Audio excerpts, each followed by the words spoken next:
بسم الله الرحمن الرحيم. الحمد لله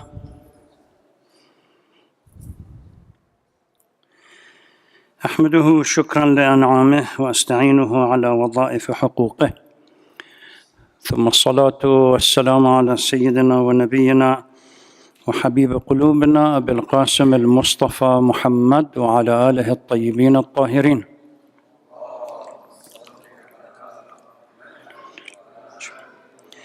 Praise be to Allah.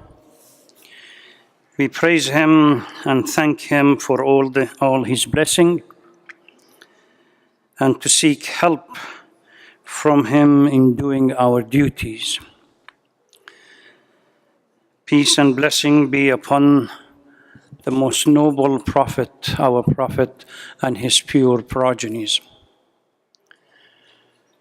قال الله العظيم في محكم كتابه: أعوذ بالله من الشيطان اللعين الرجيم. بسم الله الرحمن الرحيم. الذين يؤمنون بالغيب ويقيمون الصلاة ومما رزقناهم ينفقون. This is a book. This is chapter 2, Surah Al-Baqarah, in which there is no doubt a guidance for those who are God conscious, who believe in the unseen, who establish salat and spend out of what Allah subhanahu wa ta'ala has provided for them. As Brother Alex was kind enough to mention, this topic came more from the audience. Early on, we left few nights open and flexible to see whether we have special topics to be chosen.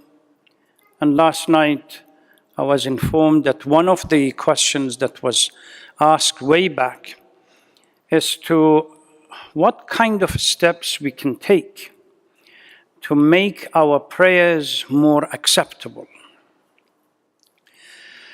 Well, nobody doubts as to the critical role and the importance of salat in Islam. The importance can be seen from number of verses, as well as ahadith and tradition that we have regarding this issue. And because of its critical nature, we have huge literature, books, articles, and so on, written about prayers, how to offer them, what's the best approach. Because there is a tendency that when we offer the prayer, we really don't focus. We offer very quickly. We don't pay attention to the arkan, the prayers, and the sujda, sujood, ruku'. Sometimes not only our minds wander around in the middle of the prayer, we tend to turn our face left, right, and center. That's not the prayer that, yes, sometimes it may be from juristical point of view adequate, at least, but from a real point of view that should have some positive contribution, it falls short. For Shia, salat is number one in Furu' ad-Din. We teach our children, we start with prayer. Salat, Sawm, and so on. Number one on the list. The ahadith that we have about this can be divided into various categories. Some of them remind us all of the importance of the prayer. For example, كان رسول الله صلى الله عليه وآله وسلم إذا أسلم الرجل أول ما يعلمه الصلاة. When somebody converted to Islam, the first thing that the Holy Prophet would teach these individuals how to pray. Because that's when a conversion takes place, when the person converts and comes into the mosque, into the midst of the Muslim community, that's where the first exposure takes place, whether he or she adequately can fit within the community. So the Holy Prophet, that gives an indication as to the importance of the prayer, that when somebody converted to Islam, the Holy Prophet would first teach that person how to pray. As-salatu amud ad-din.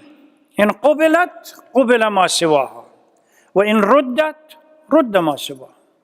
It's the pillar of your faith. If it is acceptable, then everything else will be acceptable. But here is the point. How do we define what is acceptable and what is not?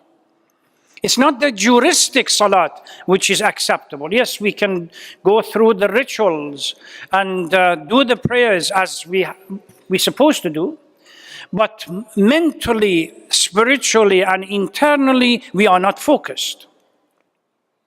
That is not the prayer that we want. موضع الصلاة من الدين كموضع الرأس من الجسد. The same way that your head to the body is so critical, salat to the whole faith plays such a major role. But leaving these ahadith about the critical role and the importance of the prayer, a number of other ahadith focus on the way we perform the prayer. And as there is a hadith from the Holy Prophet, from one of I'm not quite sure whether it's from the Holy Prophet or one of the Imam, as-salatu mi'rajul mu'min. That there is, prayer is an ascension. We suppose people of the faith, people who offer their prayer, they're supposed to ascend. There is a saying that say, when we want to listen to Allah subhanahu wa ta'ala talking to us, we read the Quran. When we want to speak to Allah subhanahu wa ta'ala, we go for the salat. In the same way that we are supposed to contemplate and reflect on the recitation of Quran to see what Allah subhanahu wa ta'ala is trying to tell us. When it comes to prayer, the same kind of attention should be paid to the prayer. لا ينال شفاعتنا من استخف بالصلاة. What does it mean? It doesn't say, this is a hadith from Hamida, the wife of Imam Ja'far as-Sadiq salawatullah wasalam alayhi, that told one of his disciples that Imam Ja'far as-Sadiq, around the end of his life, gathered the entire family around him and reminded them, لا ينال شفاعتنا من استخف بالصلاة. What does it mean, استخف بالصلاة? استخف بالصلاة, istighfaf means not to pay the due attention that salat deserves, not to follow the protocols, not to prepare ourselves mentally and spiritually. Most of us, this is typical, all of us, including myself. We come from work, we leave the prayer until the last minute. Few minutes left of the time, we try to finish everything within the last few minutes. We don't prepare for it. No mental preparation, nothing. Immediately walk in, Allahu Akbar. And then we wonder, why is it that we cannot focus and our mind wander all over the place? We still have not closed what happened outside. There's a saying about a family relationship. They say that if you want to have a successful family relationship, leave the problem outside the front of the house. When you walk in, you don't carry those problems with you inside, whether it's the work, whether it's anything else. With regard to the prayer, it's the same thing. There is a protocol that we want to follow. I remember this with Marhum Shahid Sadr in Najaf. He would come and sit on sajjada half an hour before the time and simply focus. When the students ask him, why is it that during this half an hour he would not recite other prayers? He said, I want to clear my head of what was happening around me. I'm approaching salat. I intend to talk to Allah subhanahu wa ta'ala. There should be nothing in my mind but Allah. This is the protocol. لا صلاة لمن لا يتم ركوعها وسجودها.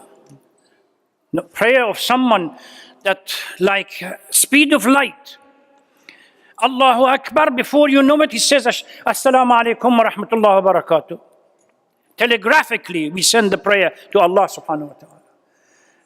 We very quickly wrap Hamd and Surah, very quickly go, before we even get to Ruku', Subhana Rabbiyal Azim wa Bihamdah has already started. And the rest of it, we say it as we stand up. We go to sujood, we do the same thing. Sometimes, some of these ahadith refer to the goal of the salat and the value of the prayers that we have to implement in our life. La salata liman la yuti' as-salat. Someone who does not follow and does not submit to the values of and the spirit of the prayer is not doing the salat properly. If inna salat tanha anil fahsha'i wal munkar, if a salat is supposed to prevent us from doing bad deeds, we come to the mosque, we offer the prayer. As soon as we step out, we do ghiba, tuhma, slander, and you name it. This salat is not useful. That's not the goal of the salat. So number one, for being able to offer proper salat, hudur al-qalb, to be able to focus. And the distracting components in our life that prevents us from being able to focus can be divided into two groups. Number one, something external around us. Number two, something internal within us. If you stand in front of a TV while the screen is talking about the news or anything else and you say Allahu Akbar, your gaze is right to the screen and you try to focus. As the clips change around, what chance do we have? So what we need to do, hudur al-qalb, to be able to follow the protocol and prepare ourselves, all external components that distract us from being able to focus must be removed. A number of scholars that I remember from Najaf and Qum, they used to have a small room within their own house, dedicated and designated to the prayer, where it was quiet, there was no distraction, and all the ambience around it was something that encouraged us to focus on Allah subhanahu wa ta'ala. That's called hudur al-qalb. As long as your heart is not into the prayer, our heart is not into the prayer. We are dealing with the businesses, with the class, with literature, with writing, exam, etc., etc. We are not able to focus. So there are a number of ahadith that talks about the teachers recommend a quiet corner. Before you approach the prayer, sit down. Take 10-15 minutes. Recite Quran and offer a few of the recommended salats to mentally prepare yourself for this conversation. Pay attention to the salat. The teachers say, as you say Bismillah, Allahu Akbar, focus on what you are saying. Not just lip service. Exactly what does it mean to raise your hand and say Allahu Akbar? And how your body should react. Focus on the meaning of Bismillah ar-Rahman ar-Rahim. The meaning of Alhamd. And Qul huwa Allahu Ahad. So these are a few of the steps that we really need to pay attention. Slow down in the pronunciation. The ego and nafs al-ammara wants you to finish very quickly and get on with whatever you were doing before. To counter that desire, force it on the nafs, on the ego. To be patient. Slow down. The same way that the recitation of Quran, it shouldn't be laqlaqatul lisan, just say read the verse without focusing. Prayer is the same thing. Slow down, particularly during ruku' and sujood.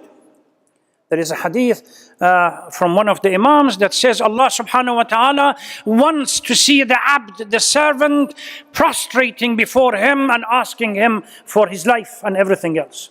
So when you go to sujood, somebody said, the best part of human feature is the face.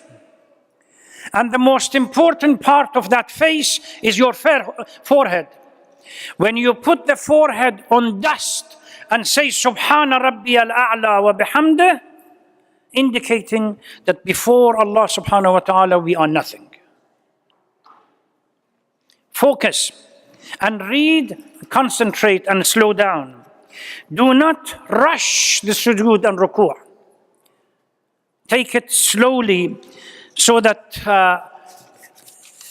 the salat has some meaning.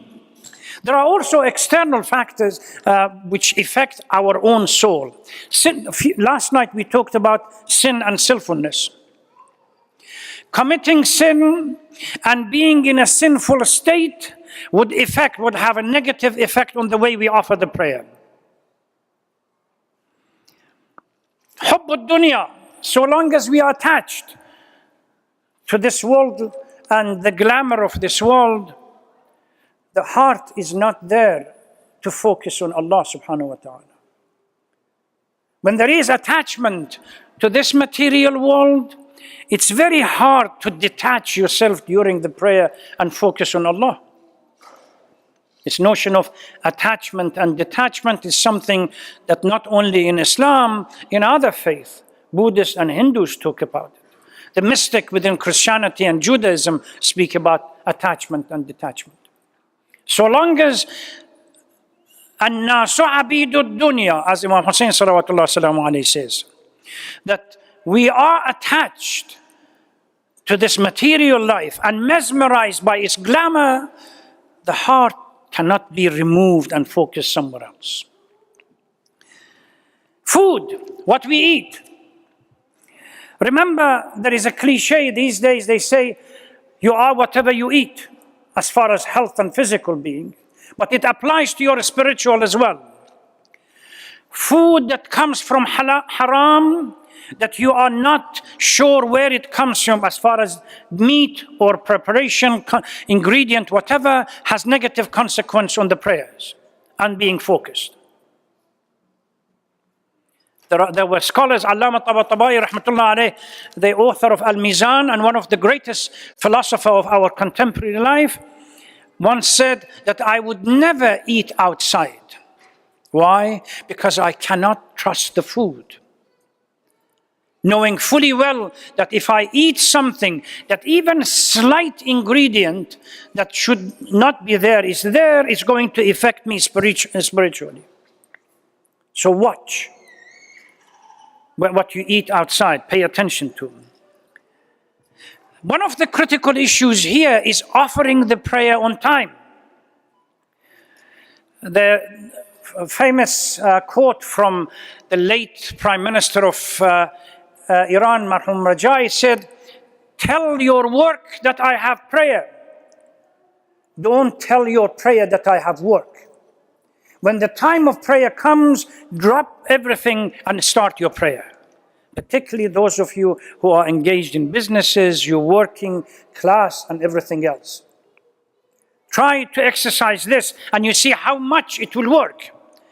A prayer at the beginning of the time, waqt al-fadila, far more superior and will be accepted by Allah subhanahu wa ta'ala, that leave it till the last minute, when just before the sun goes down, and you quickly, like a bullet, go through the prayer to make the time.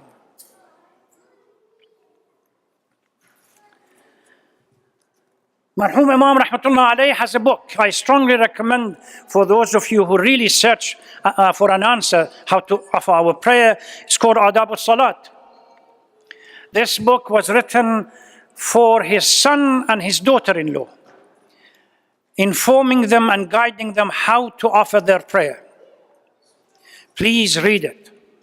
It's translated in English as well as in Arabic. So those of you who are familiar with Arabic language, they can read it in Arabic. Others, alislam.org, if you go, copies of that book is available. Strongly Consider prayer as he says, the beginning of that book, inspired by the hadith that says, As-salatu mi'rajul mu'min. He reminds his son and his daughter-in-law, both of you, to remember. You can either ascend in your prayer if you do it properly, or you simply go through it to remove your juristical responsibility. As-salatu mi'rajul mu'min. It's really a period in which we ascend to heaven. And may Allah subhanahu wa ta'ala protect us from all our shortcomings and shortfalls, particularly when it comes to offering our prayers. وآخر دعوانا الحمد لله رب العالمين والصلاة والسلام على سيدنا محمد وآله الطاهرين.